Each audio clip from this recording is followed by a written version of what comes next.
Hey there, I am Sherry Samuels, and this is your thought for the week.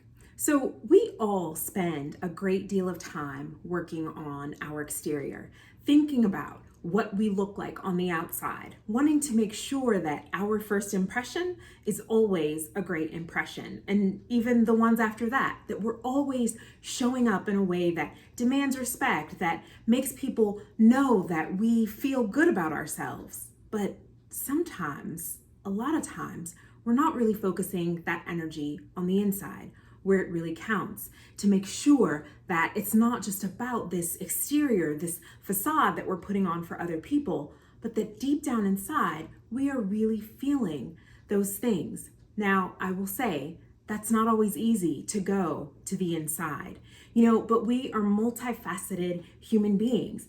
That means that there are layers upon layers of things that we may not always want to tackle, that we may not always want to address. That feels really uncomfortable. But guess what?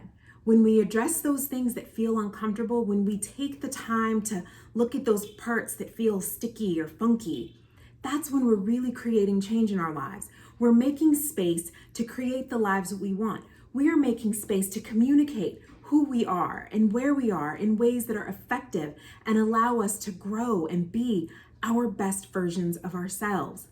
It's important to remember that this work isn't easy. It's not easy to go inside. It's not easy to look at the ugly parts, but it's important that we do that work. It's important that we tackle that work from a place of curiosity and non-judgment, because it can be easy to start to judge ourselves for how we feel or how we've experienced life. But guess what?